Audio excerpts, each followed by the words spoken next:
This kind of a view. It was really sad.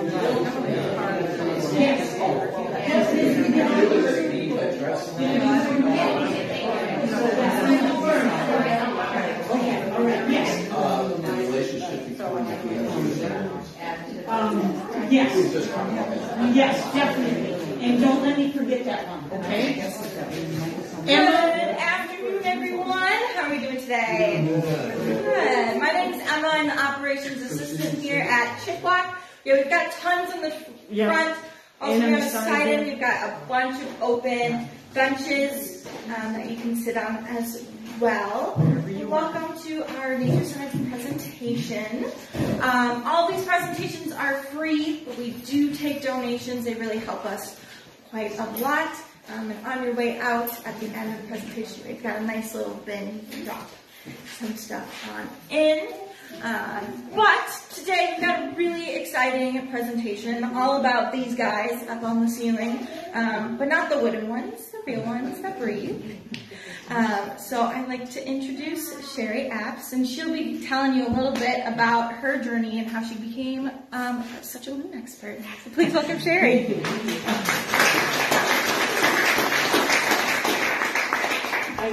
I want to just say first, thank you so much for this museum and the staff and the board and everything to have me come here and talk about my addiction. It has been a really fun ride, and I started in '93. Just telling you quick a first couple of sentences about myself. I started in '93 at Seney Wildlife Center in Upper Michigan with two of the top researchers in the country. Now, they were only young men trying to get their doctorate degree, okay? But I really lucked out. So we watched from sunup to sundown through birding scopes and recorded everything that they were doing. I learned so much. And the other thing is, I'm still learning. Because every time, even just yesterday, I learned something else about a chick. When someone's flying in, a visitor's flying in, what does the chick do? You know, I'm always learning something new about it, so it's a really fun ride. I am not a loon expert. I just hang out with the loon experts. So therefore, I have a master's degree in education, so I've been a teacher, you can guess. I've been a teacher, all grade levels in various places in the country, but love teaching, especially engaging, so I want you to make sure that you ask a question.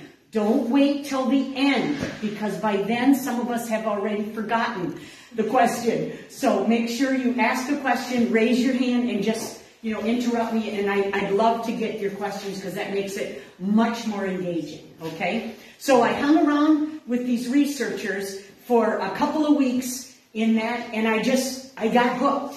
I just totally got hooked because this bird is so different than other water birds, okay?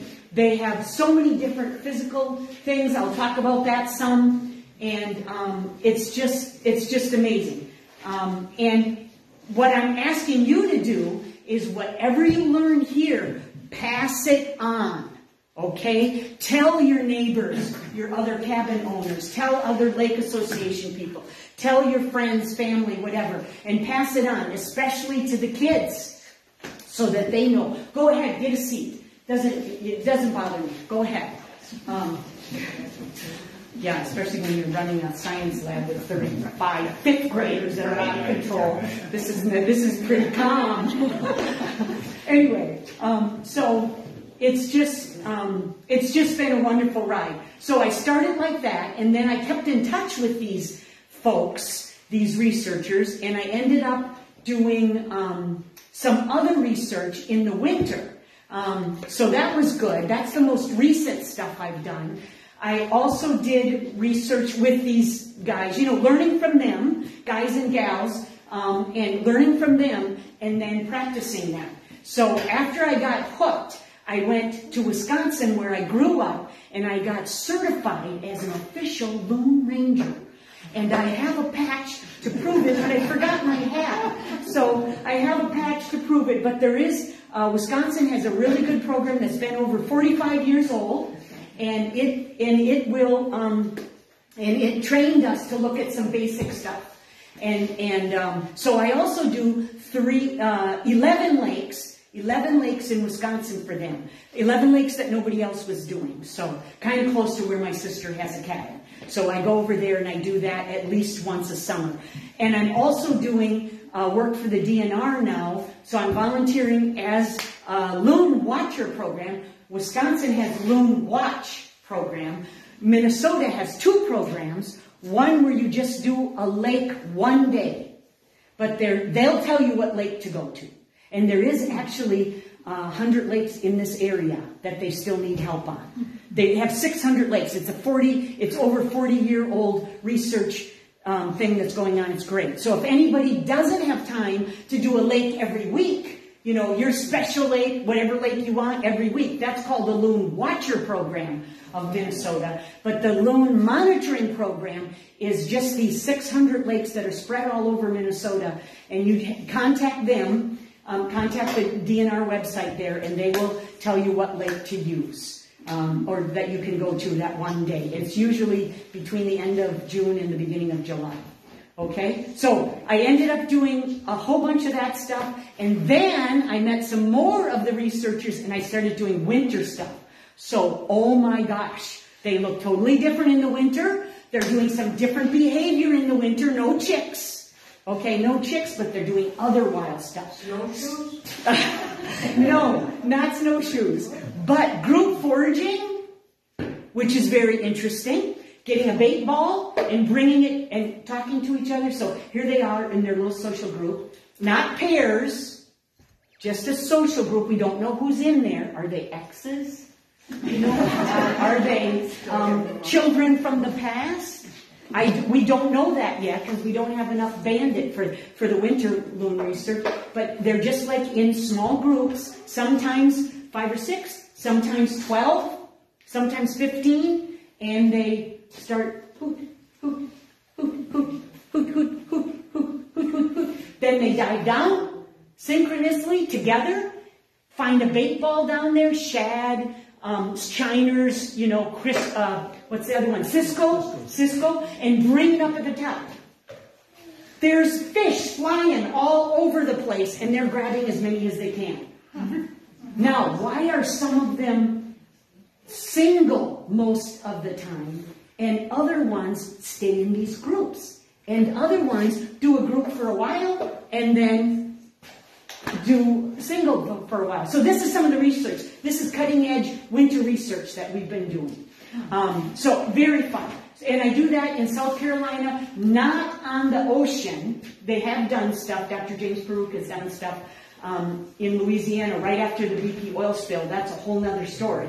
But we do this in South Carolina at a Lake Jocassee, a mountain lake, 9,000 acres, Secchi dish reading of 25 feet. Amazing. And there's loons that figured out, oh, look, it's after 1973. There's a lake here now. Because, you know, in the South, they're just rivers that are dammed up, right? So there wasn't even a lake there in the 50s, the 40s, the 50s, the 60s. 73, all of a sudden there's a lake. And they've stopped. So what made them do that? We don't know. Question. You answered where you were. Okay, yeah. Lake Jocassee, South Carolina. Okay, so so I've been in Michigan, Wisconsin, Minnesota is where I'm living right now in Ely, Minnesota. So I do about 20 loon territories, and then I also do the wintering stuff in South Carolina. And probably will do whatever else I can hang out with them. So I don't need a PhD. You just hang out with the people who have PhDs. Okay? All right, so that's kind of my history about this. Now, what I'm going to do next is we're going to do the vocalizations, okay? And I'm going to ask you some questions about it when we do the vocalizations here. I'll try not to make it too loud. Yeah, that's okay. I'll get this organized here. What's really good is they can't see what the name is. Okay. Yeah. Okay. I'll just do it. Uh-oh, it's not doing it again. Okay, wait. All right. Here. Now or not yet? I fell asleep again. I'll give it a second. Oh, sure. It fell asleep. At least you're not asleep yet. That's a good thing. Yeah. Let's see. Tell me when you think I should try. So, how many of you have heard vocalizations out on the lake? Okay, whether you saw the loon or you didn't see the loon. Okay, there are at least 4 vocalizations you should know about, and different than us, they don't do BS. Okay, nothing about this, nothing about that. Okay, they don't do that. Every time they vocalize, something is going on and something's important, and I need to tell somebody something. All right, it's ready. Okay, thank you, Emma. You just interrupt me whenever you need to. Okay.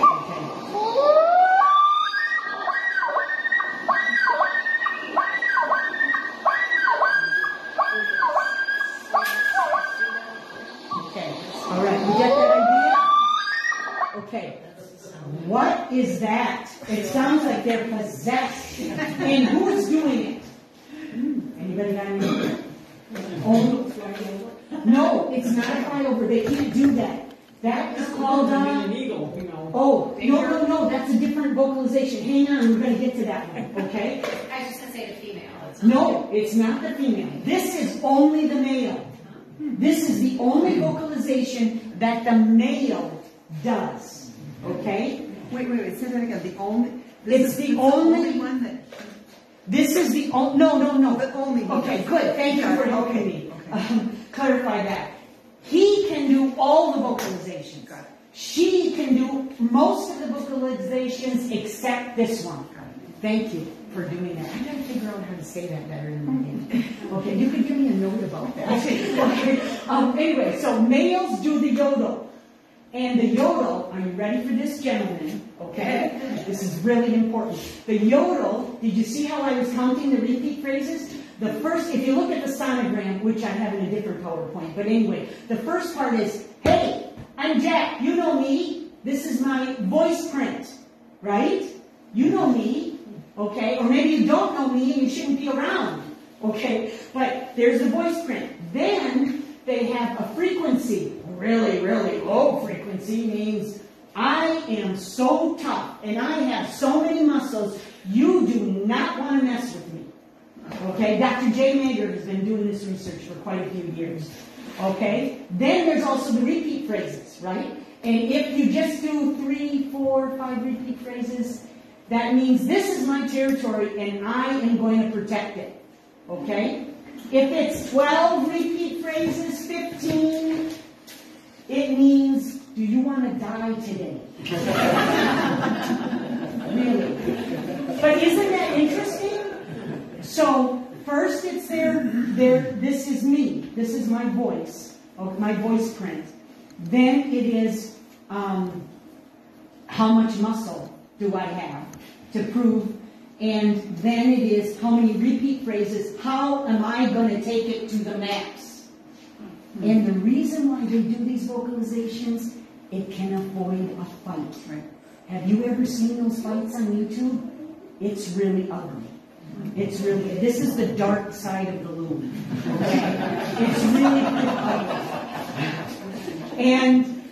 And the 4,000 necropsies on dead loons that Dr. Mark Pokris from Tufts University on the East Coast has done, 50% of them were puncture holes in the sternum, the size of a bill of another loon. 50% of them were females fighting females. 50% of them were males fighting males. So 50% of the deaths that he had, now that's not all the deaths we know about, because a lot of them we never find, right? We never find the carcass, so we can't do a necropsy on it. But 50% males fight males, and 50% of the bodies he had were puncture wounds from males fighting males, and 50% were females fighting females. That's pretty awesome. So what they do is they vocalize first. Now females are going to do a different call to vocalize, because if you can talk it out, you're not going to have a fight, right? Remember those adolescent boys you had in your family or neighborhood? If they can talk about it first, you know, then maybe they won't fight. So that's part of that vocalization. I'm giving you a hard time, Emma. No, you've been great. Okay. All right.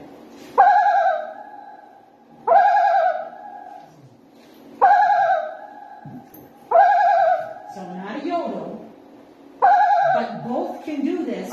How many of you have heard this? Okay.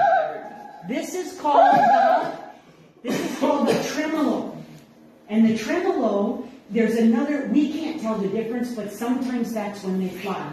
That's the only one that they do when they fly. Okay, now the tremolo on the water can mean something different than the tremolo in the sky. Okay, a tremolo going up over the top could mean, hey, this looks like a good lake, can I land here? Okay, if there's no answer, I think I'm going to land. All right, and if it's from the water, it could mean something else. Okay, we're about to start a fight, or I don't like you here, or that boat is too close, or there's a predator near my eggs, or whatever. So there's something wrong. So when people say, oh, Sherry, I love the way they serenade me at night. No, they're not serenading. I hate to break it to you, but every one of these vocalizations means something else. And a tremolo, although it's beautiful, is about danger. Something is wrong. Okay? It's either people or predators or, you know, eagles or something. It's something's wrong. So that's the tremolo. And sometimes they'll both do it. Have you heard them both doing it? Yeah, where they both do it. So anyway, very good. Then we're going to do the next one. Oops, I can pull this out a little bit. Okay, here we go.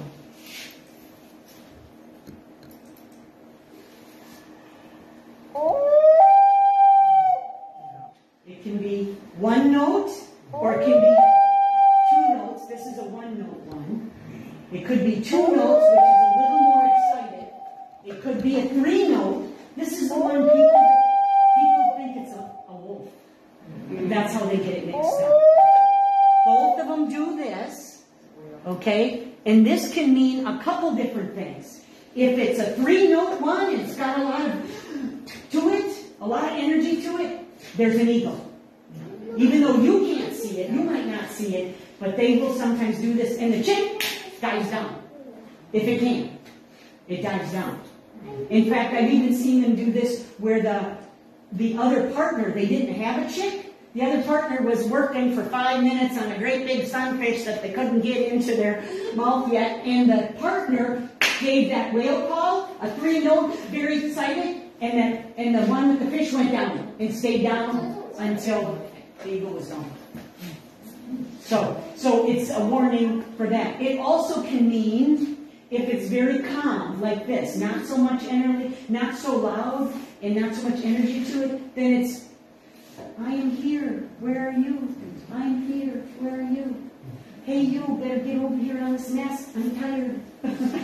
We have in our bay a pair with a chick, and his dad wanders off in the later season. Mom is constantly calling, like, get your ass back. Yeah, right. And the other thing I have to say, because we always think it's the female on the nest, the male usually leaves first, the end of September, okay, and female usually, but not always. This is nature. There's always exceptions.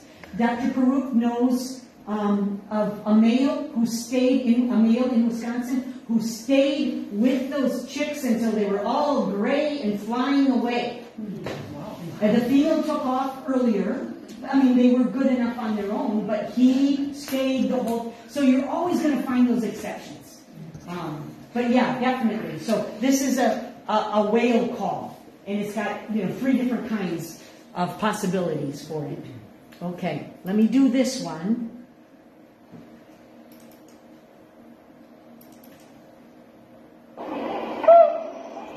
And this one is usually, I mean, it's kind of loud on here, but I wanted to make sure you could hear it. And that's usually done. Anybody know the name of it? It's a hoot. Yep, it's a hoot. Okay, it's a hoot, and it's a hoot. Right. It's usually done between parents, or chick and parents, or social friends that are not aggressive. They have hoots, or their group foraging partners that they're group foraging with. Especially end of August, if they don't have any chicks because everything failed, then they're in those large social groups. They could be doing hoots to each other. Sometimes they might do it to you. How many has it happened to you? When they were used to you in your kayak or your boat, you were quiet, and they did some of that to you, just kind of checking it out. I'm okay? Are you okay? I'm okay? Are you okay? Yes. If you put poop back, is that good or bad? Oh, this is what I would say. I would say if it's just a hoop and you do it gently, that would be okay. I would not use any of the other ones because that causes all kinds of... I sometimes will report people to the DNR if I see them harassing. The rules are 200 feet. Don't harass them. Here's the big thing that you have to remember. Please tell this to everybody you know. They are not on vacation. We are on vacation, okay? They are not on vacation. They're trying to survive. It's hard to come back from a long migration of 1,500 miles or 2,000 miles, okay? It's hard to take care of a chick all the time away from eagles and all the other predators and the ones underneath, big snapping turtles. It's hard to do all that. They are not on vacation. Even if they're taking a nap. It was a nap they really needed, okay? They are not on vacation. We are on vacation. So just don't change their behavior. That's what I would say, and I'm glad you asked that question. If you are in the boat or whatever and they approach you, that's different. But if you are going to, and they change their behavior, they quit feeding the chick, they quit diving, they're looking very alert with this crest up, then, you got to back off. So just don't change their behavior. Okay, I think we can go ahead. Perfect. It's just so fun when you have an engaging group that asks lots of good questions. Okay, let me see. But you have us. Yes. Oh no, we do have you. Uh-oh. It didn't do it again. I'm supposed to do. Oh, I think it probably. Is it coming? There you go. You're right. You're right. Okay. All right. And you're going to do this? Mm-hmm. Yeah, you can. All right. So that's my name. It's Belgian. I don't know. It got cut off or something. It sounds like apps on your phone. But I love to get emails from people. Birding, like you get your binoculars and you go birding. abts@gmail.com. Very easy. Birding, abts@gmail.com. I'd love to have your questions, especially, something you're concerned about or worried about. Okay? Now, there are so many amazing things with this bird. They have a nictitating membrane that's over the top of their eye like goggles. I wish I had that. When their head is this one isn't quite as squared off. In the old days, they thought, if it was a really squared off head, that must be the male. No, they disproved that. They spent 2,000 hours of research on it. It is not the male. The male is usually bigger, but that's very hard to tell. So the researchers say, this is how you know the male from the female. If you see her laying the egg, that's the female. If he does what kind of call? Yodel call, that's the male. Then when they both go in the water, you don't know who's who. Okay? So that's the squared off head means I'm very alert. Something's going on, I'm very alert. I know I'm keeping very watchful. All right? If it's a very smoothed off head, and you look at some of the pictures here, that means I'm relaxed. So it's a behavioral state, not a gender thing. Okay? Notice, please, here's another thing I want you to remember. Leg bands. If you ever find injured loon, dead loon, whatever, if you can see their leg bands, you know, take a picture or write it down. Like this one would be, this is the top, okay? This is the bottom of the, so it would be silver over light blue on the right leg. Okay, so just, and then there's usually 4. So 3 plastic colors, very lightweight, and the other one is the U.S. Fish and Wildlife band. Okay, so I don't have a banding permit, but I hang out with the guys who do, and they have it all in a database. So if you ever find anybody with the band, please let us know. So contact the DNR, let us know who, you know, what it was, and then we can find we banded somebody in 2019 at Lake Jocassee, South Carolina. It turned up in the western part of Minnesota and has a chick. We want to know that, right? Because that's why you put bands on. You don't have to put bands on everybody, but if you put bands on enough of them, then you can sort out what's going on a little better. Then notice all this nice under-down. That keeps them really nice and warm, and they actually zip up their feathers and use an oil gland. I'm going to talk about that later. They think that the necklace might be something that could be an identification thing, but they don't have that figured out yet, so they're not making it, the research is not up on that yet. But anyway, just amazing. Let's go ahead to the next one. Some people don't know what a loon looks like. So if you were going to look at these, you might say this is a common merganser, this is a cormorant. You know, these are water birds. They are low in the water sometimes, they're diving ducks. This is a red-breasted merganser, and this is a winter loon. Yes, it's in the winter. Now, the only way you can tell a juvenile who is gray for almost 3 years before they even come back here, okay? 3 years, they're in the south. So they're going to look gray compared to an adult, who this one is an adult that is gray. You can't really tell the difference unless you're one of the top researchers that knows, oh, this is a subadult or this is a 2-year-old or whatever. They'll know if it's more than a 3-year-old. Okay, but it's very hard. So if your adults stayed longer and they were gray, like a female stayed longer and it was gray and both the chicks ended up gray, you're like, who's who? I don't know. Okay, let's go ahead. So I'm going to try to do these basic things. We did the vocalizations already. I'm going to talk about some physical adaptations that are really amazing for this bird, and then go into some of the breeding behaviors. And chick rearing behaviors and some migration behaviors. Now look right here. Do you see how it's getting gray already? So this was a picture taken in the fall. This was a picture late September. Okay, they bolt first around the adults. Molt first, they're gray around the face. This, of course, is a juvenile, right? This is one of the chicks, quite big already, probably at least 12 weeks, and that's what they need to be to go. Doing a nice wing flap, they do that after preening. Okay, go ahead. Let's see. So we did the vocalizations. You now know a yodel is only done by the male, but both of them can do the wail, tremolo, hoot. Now, there's a few other ones, and then we talked about the flight call really is close to a tremolo. You'd have to look at a sonogram to know the difference. We can't tell if it's a tremolo on the water or, unless you can hear that it's flying, you can't really tell. But there are other ones too. A mew is it's the only thing that is done between the mates around a nesting area. So it's like this. He says, mew, mew, mew, mew. 25 times I counted. Okay? Sometimes 30 times mew. And it means, what do you think, honey? This looks like a good nesting spot. Let's go ahead and start the eggs here. What do you think?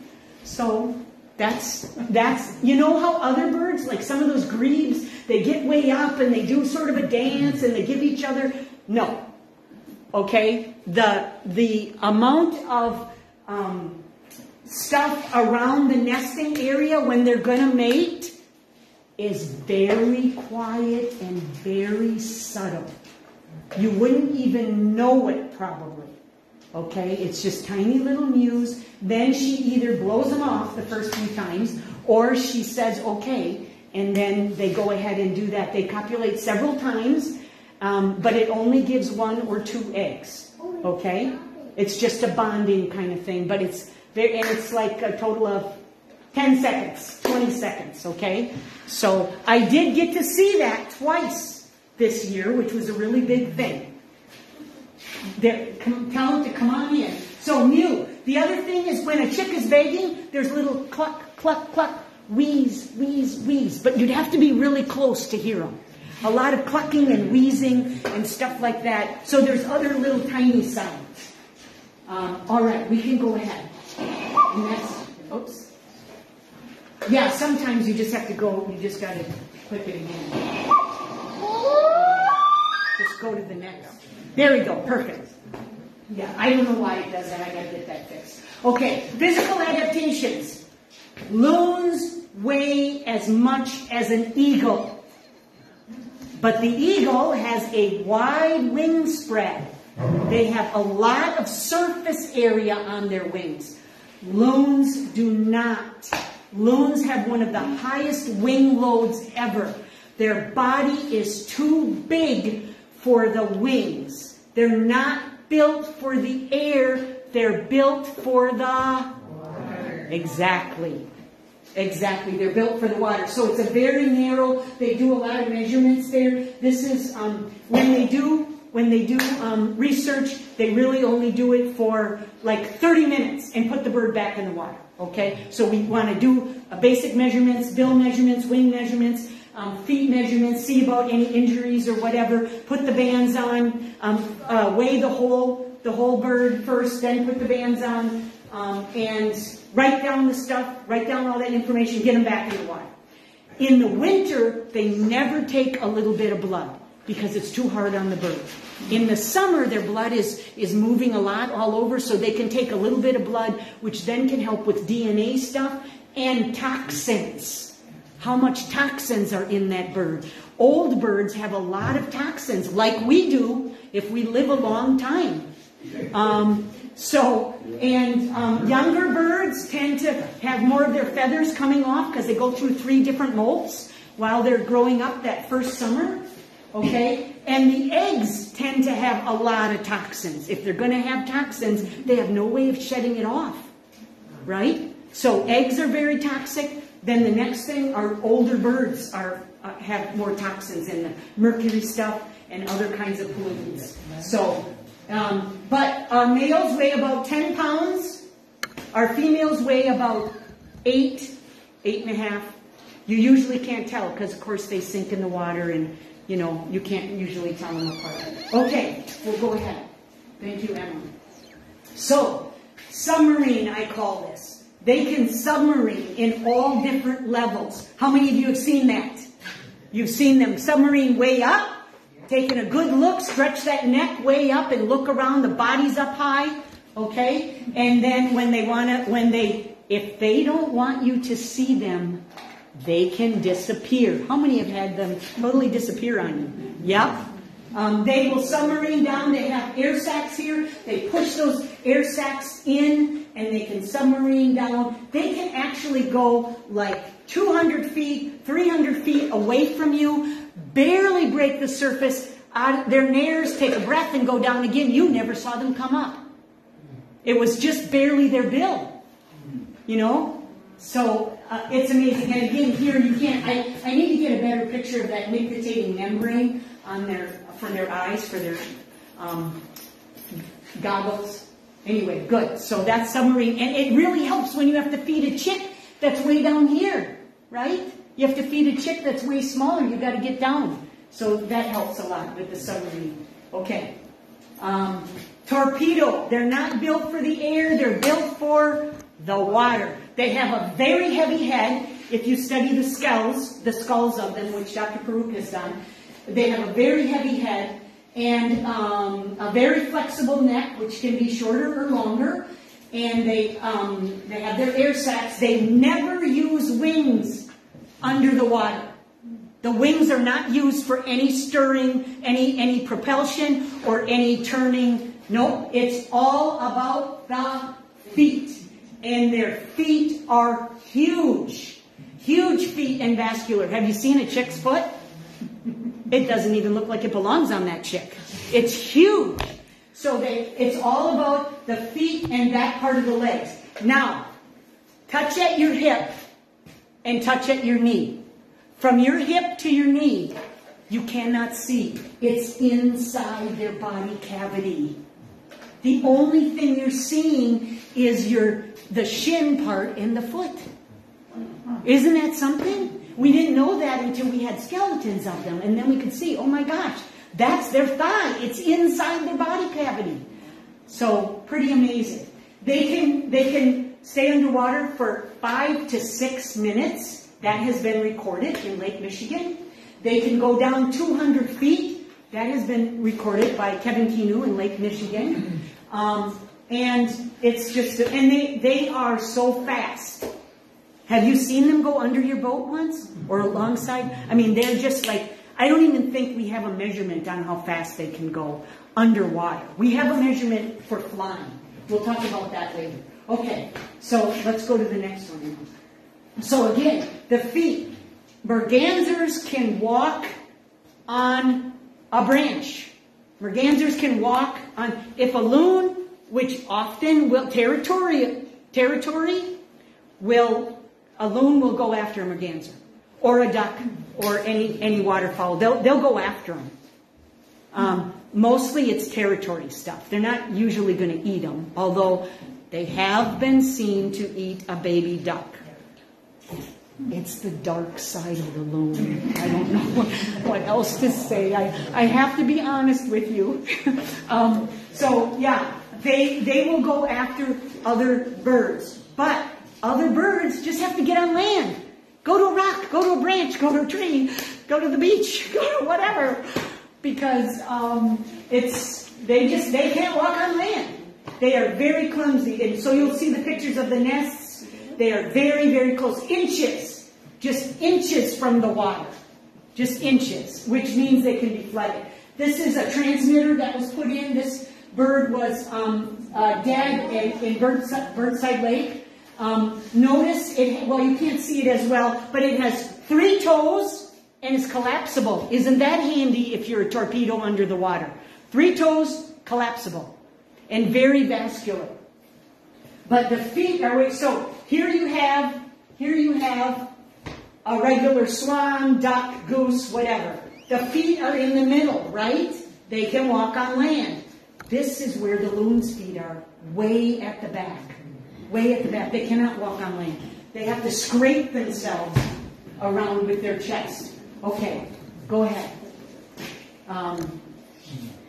Okay, the oil gland is way near the back. That's special loon oil, okay, which a certain black fly absolutely loves, which is why they don't go to as many ducks and mergansers as they do to fuss and bite and suck blood from loons on their nests, which is part of what some of the failing of the nests have been in the last few years. But the oil gland is way at the back. They have to preen at least 5 or 10 minutes every hour. Way more than I preen. Way more. Okay, 5 or 10 minutes every hour. Then they do a bath thing that absolutely looks insane, where they're slapping themselves down and going under and shooting up and shaking and slapping themselves again. So if you think they're caught on monofilament line, watch them for a while first. 20 minutes, 30 minutes. They should be done with their bathing. And if they're still doing that, then maybe it is monofilament line that's caught them.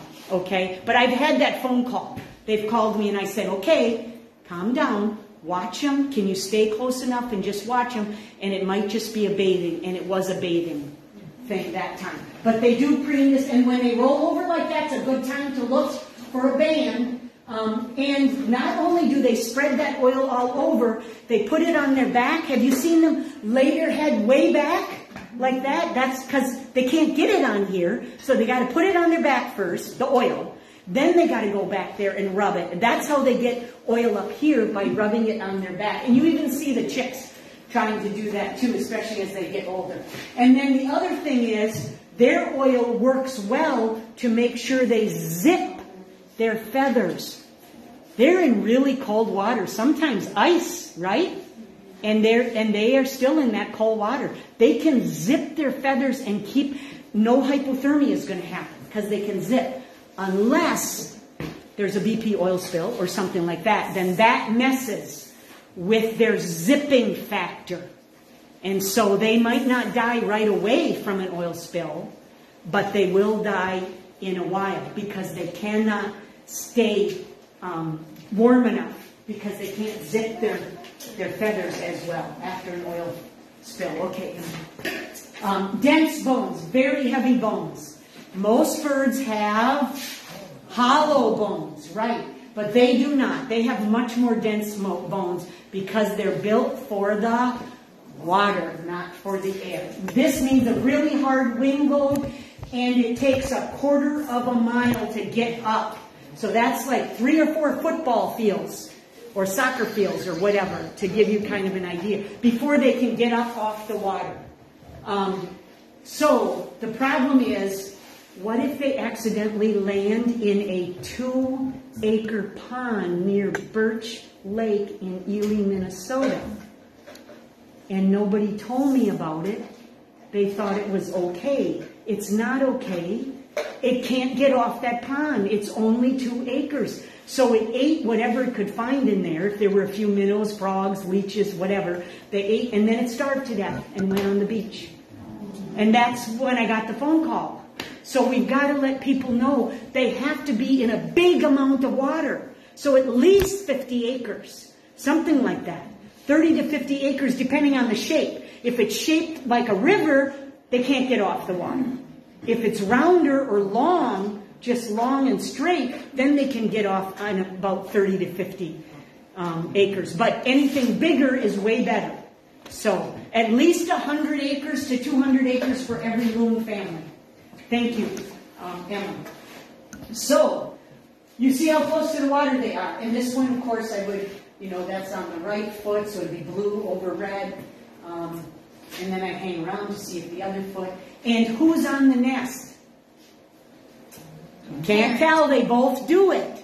It's not like some of the other water birds. So males are on the nest and feed chicks and let the chicks ride on their back just as much as the females do.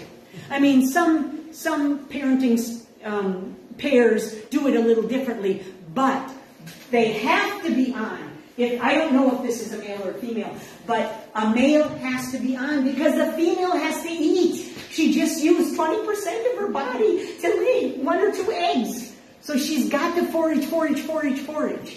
So sometimes I look at that. If I'm staying there a long time and somebody's really foraging a lot, I'm guessing that could be the female. Okay, especially if it's right after the nesting thing. So yeah, real close. Sometimes rocks are in the way, sometimes trees are in the way, sometimes stuff is in the way, and they can't get to a nest. They can't get to a good nesting. There's so many birds that they can just fly over there and nest, or just get up over that log and nest. But these guys can't. They have to. It's so specialized, the nesting area that they need. It can't be a bunch of rocks here and logs that are in the way, which is what I've been seeing on a lot of the lakes.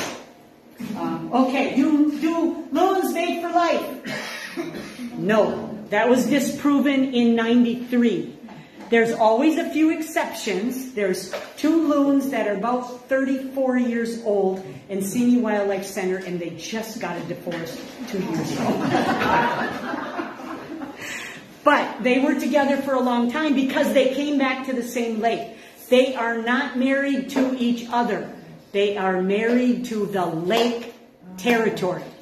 And having a good lake territory with nesting and fish of all different levels, right? It's got to have a good food web. That's why these guys are indicator species of a sentinel, a biosentinel animal for a good, healthy lake. because it has to have macroinvertebrates, all those tiny little mayflies and all those tiny little nymphs underneath the rocks and in the leaves and stuff in the muck, all the way up to the little ones, the little fish, to the bigger fries, to the fingerlings, to the, you know what I mean? It's got to have a whole nice food web. Otherwise, they have to go to a different lake or a different territory to find the right amount of fish to feed the chicks. Because eagles take a fish and rip it apart, right?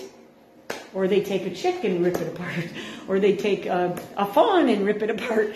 And these guys don't rip anything. They swallow everything whole, and it has to be head first. So they have to teach the chicks to do head first. Okay, no, they don't mate for life. They usually have 2 or 3 or more partners in a lifetime.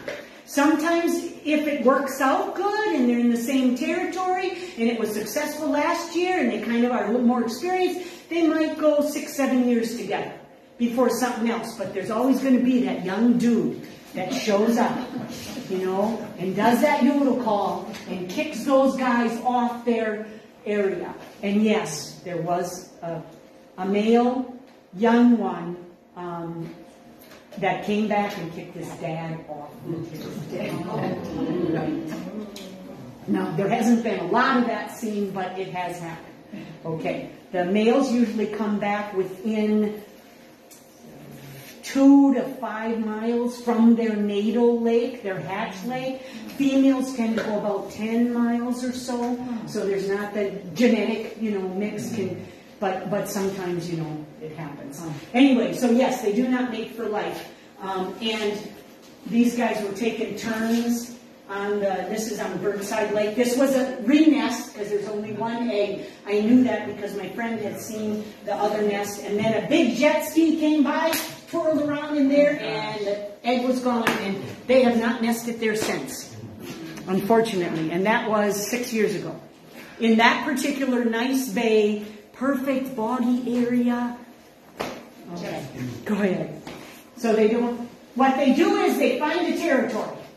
Okay, they find a territory and who's ever there, so they come in kind of bigger flocks, and then the ice gets out, right? As soon as the ice is out, then they want to get on that territory. So usually it's the experienced males and experienced females who come in first, because if they can be first on that territory, then they will probably keep it. So that's what happens. They find the territory and the mate just comes with it.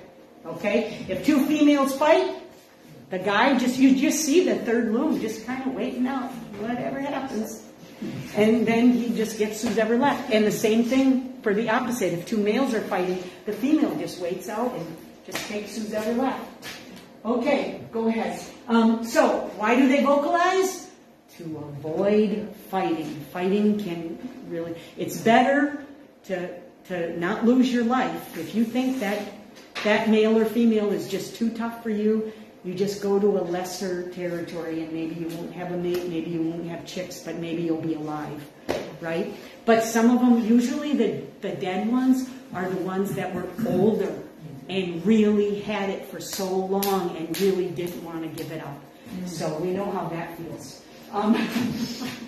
So anyway, but it's really ugly. They will actually shove the head under the water, you know, and drown it. They will chase each other. Have you seen this? Yeah. Wing rolling across? That's what it's about. It's not like, oh, look, they're exercising. No, they're not exercising. They're chasing each other, okay? They're trying to get, sometimes they'll just do that to a visitor. Like it was a friend for a while, but now, you know, I need to take care of my chicks. You're out of here. And so they start wing rolling toward them, and then they know to disappear. Okay, go ahead. The age of their very first nesting. So, half of them die their first summer. 50% die their first summer. And then their first winter or two, another half of them die. If they can make it to 3 years, then it's really good if they can do that. And then they come back here to the north, to the Midwest. Wisconsin, Michigan, Minnesota. Or they go up to Canada or whatever if they're from that area or were hatched in that area. So females come back age 6. I mean, all of them come back around age 3. Females don't start nesting till they're 6 or 7 years old. So you got to go through a lot of migrations and get stronger and know about feeding areas and survive the ocean or whatever, you know. Males usually come back in 5 to 6 years, okay? That's when they first start trying. So you could have a 3-year-old hanging out somewhere and trying to be invisible. I've seen that on lakes. They're not bothering the partners. And if the partners, you know, tolerate them, they can do that. Or they're going to go in a group, like that other picture that had all the loons on the water. They might be in a social group of 3-year-olds, 4-year-olds, 5-year-olds, and maybe some old ones that got kicked off their territory. So maybe that's what some of the social groups are. Okay, but yes, and you can see, I mean, they can barely stand here. There is a band on that one too. Okay, what does that mean?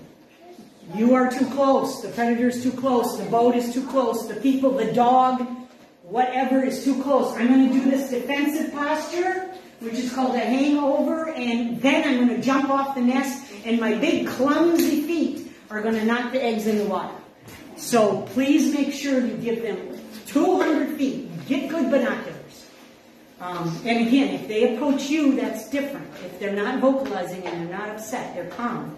But you don't want to have them give up a nest like that. So that's what that one is about. Okay?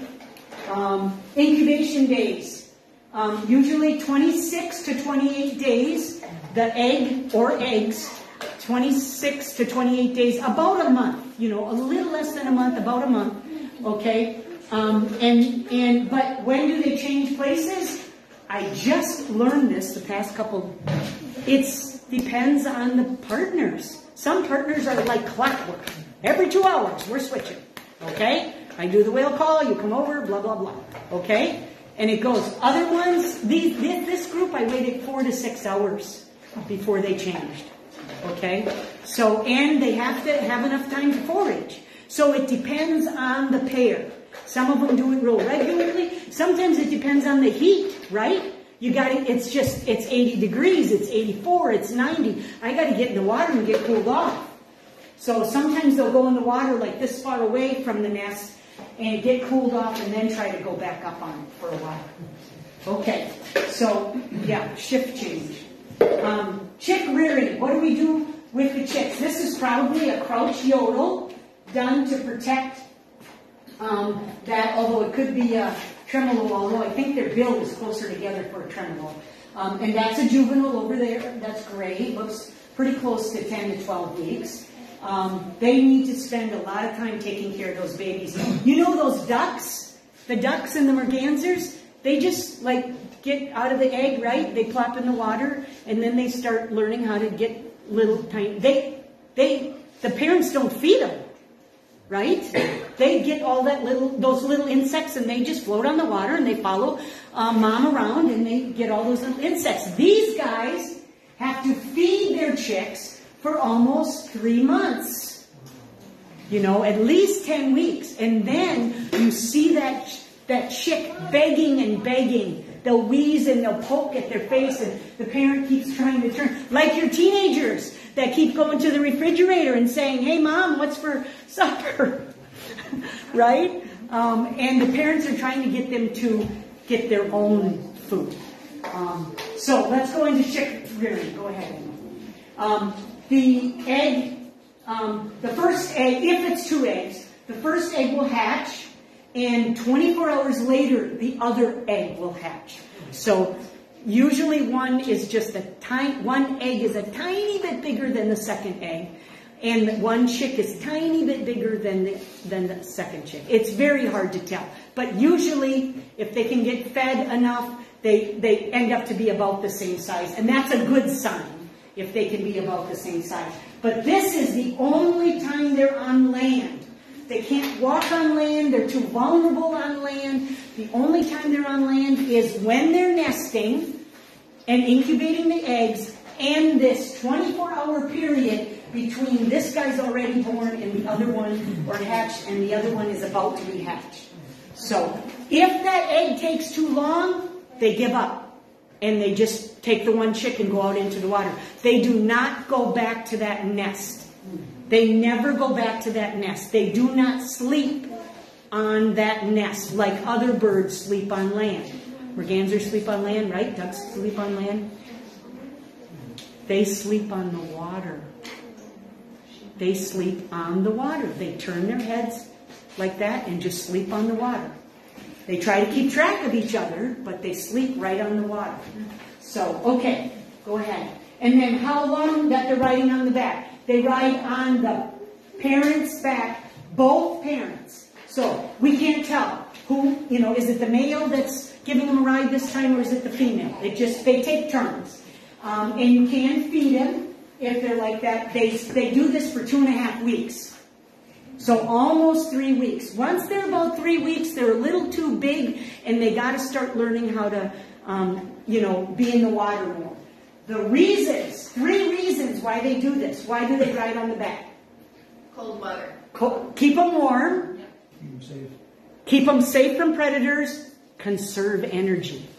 Because you're growing a lot and you need to be fed a lot. You need to conserve your energy as much as possible. So conserve energy, safety from predators, and definitely warmth. And sometimes, my very first time, I thought, oh my God, I said to my brother, we were out in the boundary waters, I said, oh, I think there's something wrong with that loon. The wing is all messed up on the back. It was pouring rain, 9 days, a great boundary waters trip. Okay. And as I'm looking and looking and looking underneath the tarp, and there was a chick. That was my very first time I ever saw a chick on the back. All right, go ahead. So, how to age a chick. This part's going to go faster, Emma. Okay. I know I'm probably over time already. Yeah. So this goes pretty fast. How do you age a chick? Very carefully. This one has a little too much light. Really dark. It's dark. That first day, this is like recently hatched. So day 1. Go ahead. Very short bill, very fluffy, but it's usually darker like this. Much dark. So their first set of feathers on that first 3 weeks is very dark. Very dark. And short bills. Okay, this is a huge foot. You can't see it. The wings are like, they're just like so tiny. Okay, go ahead. Next one. 4 days old. A little bigger. Okay. Go ahead. You can see. Now they're getting a little longer. 7 days. So that's 1 week. 1 week. They can still ride on the back if the parents let them. One time I saw a parent go with their wing way out and the chick climbed up the wing.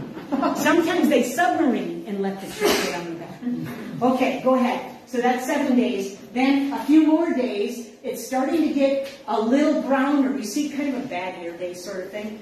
Okay, a little browner, not as black. So when you go into this, go ahead.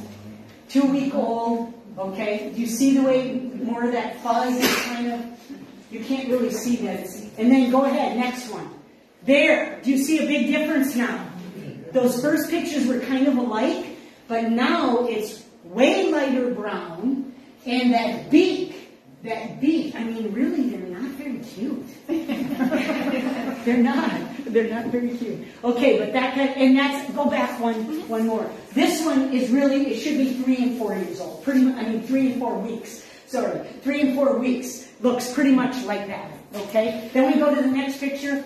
Now, do you notice something different? This is a 5-week to 6-week-old. Do you see the difference here? They're starting to get the juvenile gray in the face and right behind it, right here, behind the shoulders. That's their first juvenile feathers.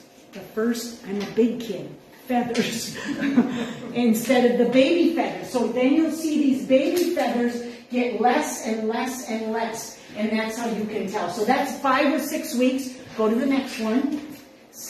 There's a 6 weeks. Yeah, okay. Even see, there's just a little bit of baby feathers there. Little bit of baby feathers on there. That's a 6-week.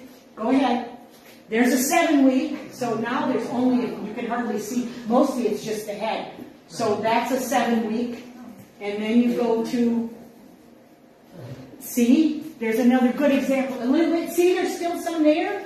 So that's how you can tell. If they're starting to get more and more gray, that's good, because you want them to look really gray as an 8-week-old. So go ahead.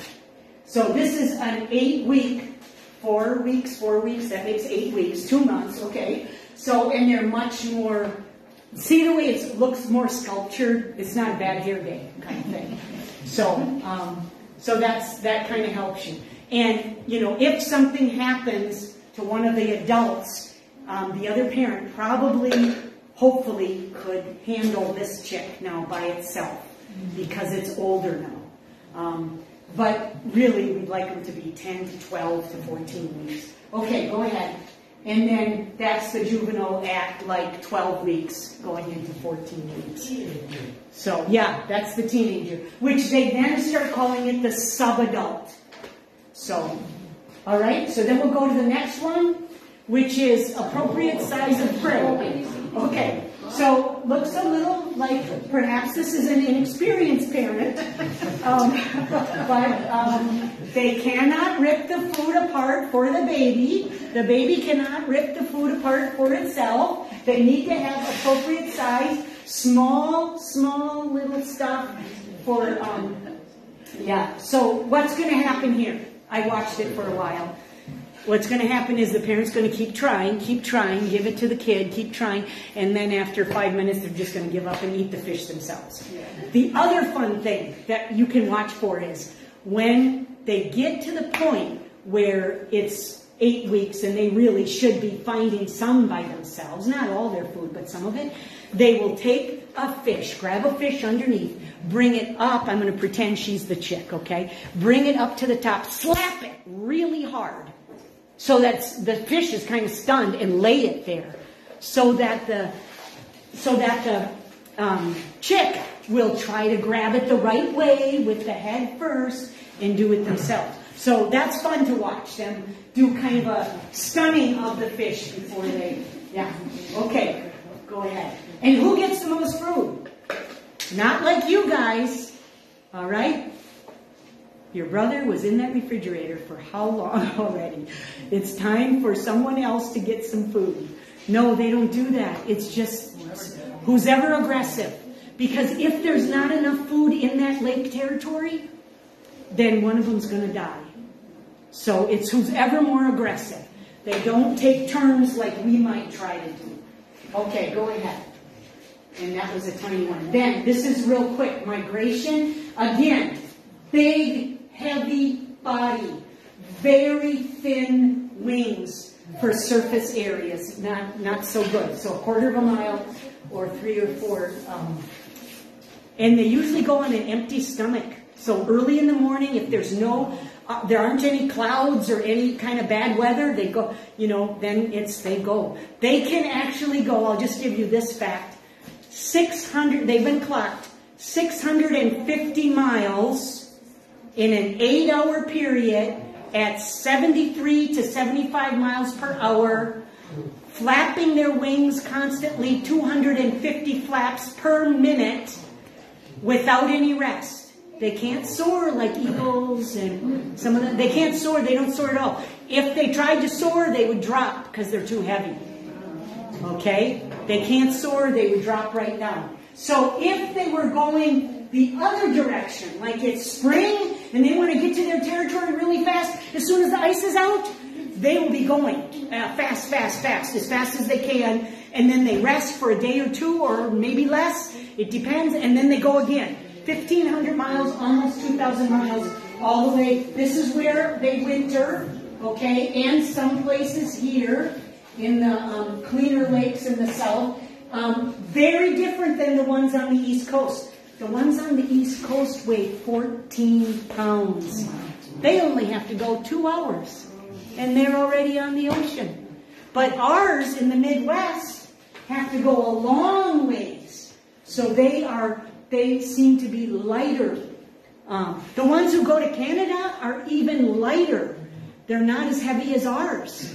So the heaviest ones are on the East Coast. They think somehow it's related to how far they have to travel, because they only have to travel 2 hours. And then the ones in Canada are sometimes 6 and 7 pounds. So they have to go like 2,700 miles or whatever. Anyway, when they're going up, they go very fast, and they got to get there before anybody else. They want to claim their territory. Now, in the fall, which is going to be starting here, September, October, they lollygag.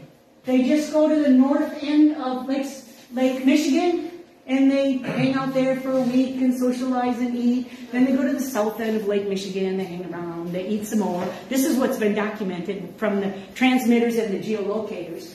And then they they stop somewhere else, in the south or in the middle section there, and then they'll just kind of take their time going down, because they don't have to get a territory, and they don't have to guard for chicks and stuff.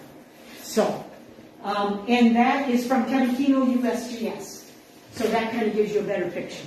All right? And the last one is thank you to all the researchers that I've worked with, and a couple of friends are thrown in there too. So the last thing I'm going to say is Dr. Judith McIntyre was the very first loon biologist. Did you know Judith McIntyre?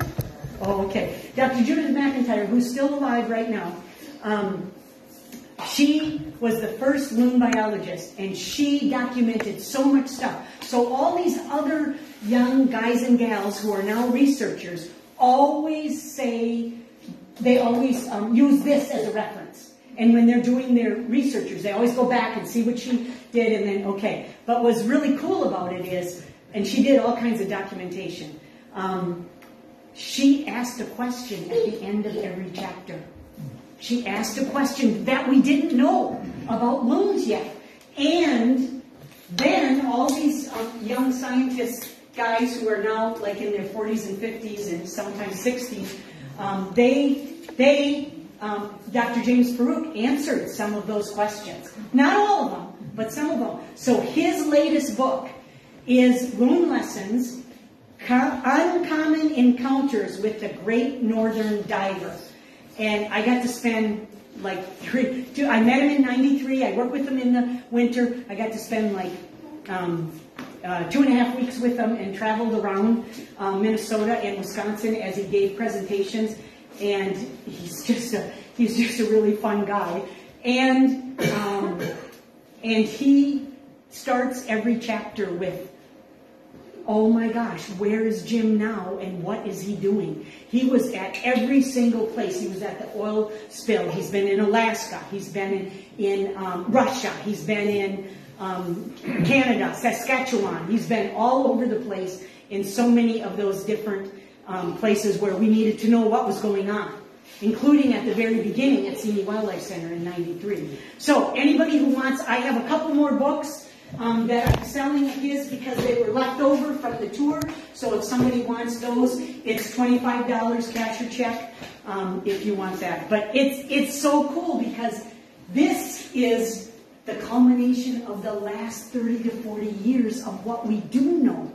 And he does comparisons with other birds like the cormorant, and he has just really cool, and it's a fun read too. It's not just all, technical science. It's not all technical science. It makes sense. He brings in ideas that you can connect with as a layperson. So, that's it. Thank you so much.